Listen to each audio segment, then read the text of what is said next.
Hello बच्चों, मैं सीता कंवर स्वागत करती हूं आपका राजस्थान सरकार और वेदांता के CSR इनिशिएटिव ई कक्षा में, जिसके टेक्निकल पार्टनर है मिशन ज्ञान।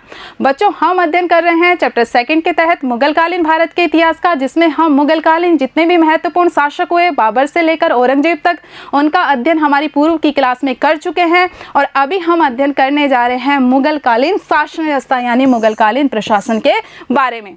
बच्चों, जो मुगलकालीन प्रशासन था उसमें हमें हिंदू का यानी जो भारतीय प्रणाली थी, भारतीय जो प्रशासन की प्रणाली थी, और विदेशी प्रणाली, चूंकि जो मुगल थे वो कहाँ से आए थे, भारत में बाहर से आए थे। ठीक है, तो विदेशी जो भी प्रणाली थी उसका मिला जुला रूप थी। यहाँ पर बादशाह क्या होता था, बादशाह शासन का अधिपति होता था और बादशाह सर्वेसर्वा होता था, क्योंकि राजनीतिक, आर्थिक, धार्मिक सभी शक्तियाँ किसमें केंद्रित होती थी, बादशाह में। हाँ, कुछ कुछ आपको सिमिलर लग रहा होगा, सेम ऐसे ही हमने पढ़ा था सल्तनत कालीन प्रशासन में कि जो सुल्तान होता था वो सभी शक्तियों का अधिपति होता था। तो इसी तरह से पदनाम बदल गया है, यहाँ पे बादशाह होता था सर्वेसर्वा और उसी के पास सभी प्रकार की शक्तियाँ निहित होती थी।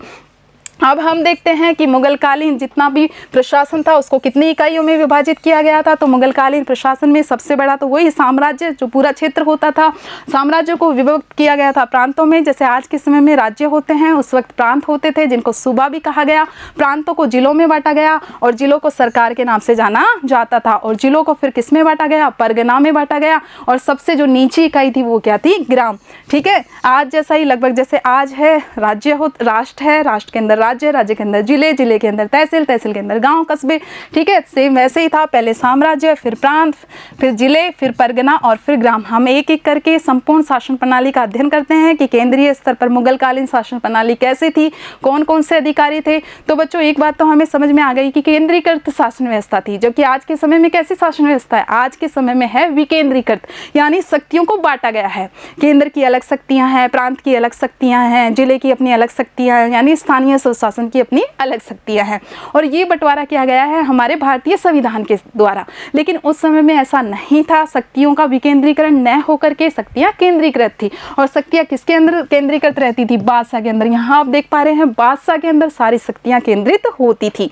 तो सबसे पहले हम देखते हैं केंद्रीय प्रशासन के बारे में। तो केंद्रीय प्रशासन यानी संपूर्ण जो साम्राज्य था उसका अधिपति होता था बादशाह, और बादशाह के बाद जो द्वितीय स्थान पे आता था वो आता था वकील मुतलक। कौन आता था, वकील ए मुतलक। और वकील ए मुतलक की स्थिति वैसी ही होती थी जैसे कि आज के समय में प्रधानमंत्री की होती है। ठीक है, तो वकील ए मुतलक एक तरह से प्रधानमंत्री थे और सलाहकार थे। इनका कोई निश्चित विभाग नहीं होता था, जितने भी विभाग होते थे ये उन सबके सलाहकार, उन सबके लिए मार्गदर्शक का कार्य करते थे। ठीक है, तो सबसे पहले बादशाह और बादशाह के बाद दूसरा पद जो होता था वो वकील ए मुतलक का होता था। इसके अलावा नौकरशाही व्यवस्था थी, अनेक अधिकारी थे जो अलग अलग विभागों के मुखिया थे। जैसे कि हम देख पा रहे हैं प्रधान सदर मीर समा थे जो कि वित्त विभाग के अध्यक्ष थे। इसी तरह से मीर बख्शी थे जो कि सेना विभाग के अध्यक्ष थे। तो हमसे क्वेश्चन पूछा जाएगा 4 नंबर का, जिसमें हमें क्या बताना होगा, मुगलकालीन प्रशासन का वर्णन कीजिए। तो इसी तरह से हमें वर्णन करना है। साथ ही 1 नंबर के कुछ इंपॉर्टेंट क्वेश्चन भी पूछ सकते हैं। जैसे पूछ लिया कि मुहस्सिब क्या था, तो मुहस्सिब क्या होता था, मुगलकालीन व्यवस्था में नैतिक व्यवस्था का रक्षक होता था और शरीयत का पालन करवाता था। राजा जो भी आदेश देता था जनता को लेकर, तो उनकी पालना कौन सुनिश्चित करवाता था, मुहस्सिब सुनिश्चित करवाता था। इसके अलावा सद्र उस सुद्र होता था जो कि धार्मिक मामले संभालता था। एक और पद होता था मीर आतिश या दीवाने आतिश का, जो कि शाही तोपखाने का मुखिया होता था। तो बच्चों, ये कुछ प्रमुख पद होते थे। एक वाकिया नवीस होता था जिसका समाचार लेखन का कार्य होता था, और एक होता था मीर समा नामक अधिकारी जो कि बादशाह के जो घरेलू जिम्मेदारी थी या जो उसके व्यक्तिगत कार्य थे वो संभालता था। तो अगर 1 नंबर के हिसाब से देखें तो इसमें इंपॉर्टेंट है मुहस्सिब, इसके अलावा वकील मुतलक। मीर बख्शी कौन होता था, सेना विभाग का मुखिया होता था। तो बच्चों, यहाँ आप समझ पा रहे हैं केंद्रीय प्रशासन, सबसे पहले बादशाह, बादशाह के बाद वकील मुतलक का पद, और फिर कुछ महत्वपूर्ण विभागों के अधिकारी यानी नौकरशाही शासन व्यवस्था। इसके बाद हम बात करते हैं कि अकबर द्वारा मुगल साम्राज्य की प्रशासनिक व्यवस्था का गठन किया गया था, क्योंकि अकबर के पहले बाबर और हुमायूं तो अधिकतर युद्ध में ही व्यस्त रहे। तो अकबर के द्वारा व्यवस्थित तरीके से मुगलकालीन प्रशासनिक व्यवस्था का गठन किया गया था। इनकी व्यवस्था जैसा कि मैंने बताया केंद्रीकृत थी, सारी शक्तियां बादशाह में केंद्रित होती थी, और नौकरशाही शासन व्यवस्था थी। जैसे कि हमने देखा मुहस्सिब, वाकिया नवीस, ये कुछ महत्वपूर्ण अधिकारी होते थे। पहली बार बाबर के द्वारा क्या किया गया, जो उनकी पारंपरिक पदवी होती थी मिर्जा की, उसका त्याग किया गया और पातशाह यानी बादशाह की पदवी को अपनाया गया। तो पहली बार बादशाह की पदवी किसने धारण की, बाबर के द्वारा यह पदवी धारण की गई। तो केंद्रीय शासन हमने देखा। अब हम अध्ययन कर रहे हैं प्रांतीय शासन का। तो जैसा कि मैंने बताया कि प्रांत सूबों में विभक्त थे, ठीक है, और अकबर के समय कुल पहले तो 12 थे, लेकिन फिर 3 क्षेत्र और जीत करके अकबर के समय 15 सूबे हो गए थे और औरंगजेब के समय तक सूबों की संख्या बढ़ करके हो गई थी 21। और जो सूबा होता था, सूबे का मुखिया क्या होता था, सूबेदार कहलाता था, ठीक है। और अधिकारी देखते हैं कि और कौन कौन से अधिकारी होते थे सूबे में जो कार्य करते थे। तो सबसे पहले तो हमने सूबेदार देख लिया। सूबेदार के पास खुद की सेना होती थी, उसको कर एकत्रित करने का अधिकार होता था और न्याय का जो विभाग था वो भी उसी के पास था। इसके अलावा एक और पद था दीवान, जो कि वित्त विभाग का मुख्य होता था, लेकिन ये सूबेदार के नियंत्रण में न होकर के जो केंद्रीय दीवान था उसके अधीन रहता था। तो ये दोनों ही पद महत्वपूर्ण थे, दोनों ही पद एक दूसरे से स्वतंत्र थे। सूबेदार और दीवान सूबे के स्वतंत्र और समान शक्ति के धारी, समान सत्ताधारी होते थे, यानी सूबेदार को भी उतनी ही शक्ति और सत्ता प्राप्त होती थी जितनी की शक्ति और सत्ता किसको प्राप्त होती थी, दीवान को प्राप्त होती थी। इसके अलावा कुछ और अधिकारी हम देखते हैं। सदर और काजी एक ही व्यक्ति होता था, जिसका कार्य क्या होता था, नैतिक चरित्र की और शरीयत यानी इस्लाम के कानूनों की पालना लोगों से सुनिश्चित करवाना। तो ये कार्य किसका होता था, सदर और काजी का होता था। इसके अलावा प्रांतीय बख्शी नियुक्त होते थे, जो कि मीर बख्शी की सिफारिश पर नियुक्त होते थे। और हमने देखा ये कौन सा विभाग संभालते थे, सेना विभाग संभालते थे।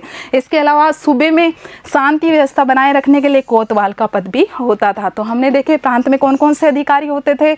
मेन तो होते थे सूबेदार और दीवान, और जो विभागों के अध्यक्ष होते थे सदर और काजी, प्रांतीय बख्शी और कोतवाल। इसके बाद जैसा कि हमने प्रांतीय शासन देखा, हमने देखा प्रांतों को किसमें विभक्त किया गया था, जिलों में। तो अब देखते हैं जिलों को सरकार भी कहा जाता था।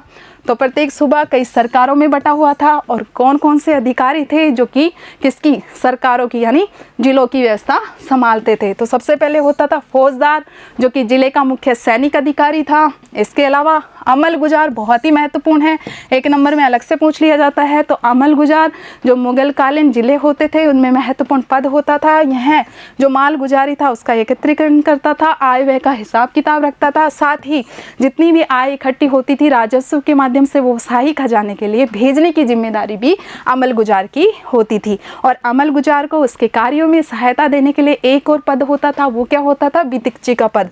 और बितिकची क्या कार्य करता था, यह कृषि संबंधी कागजात और ज़रूरी आंकड़े तैयार करता था। तो हमने बच्चों देखे कि जिले में फौजदार, अमल गुजार और बितिकची, ठीक है, बितिकची जो कि अमल गुजार का सहायक होता था, ये महत्वपूर्ण पद उसमें होते थे।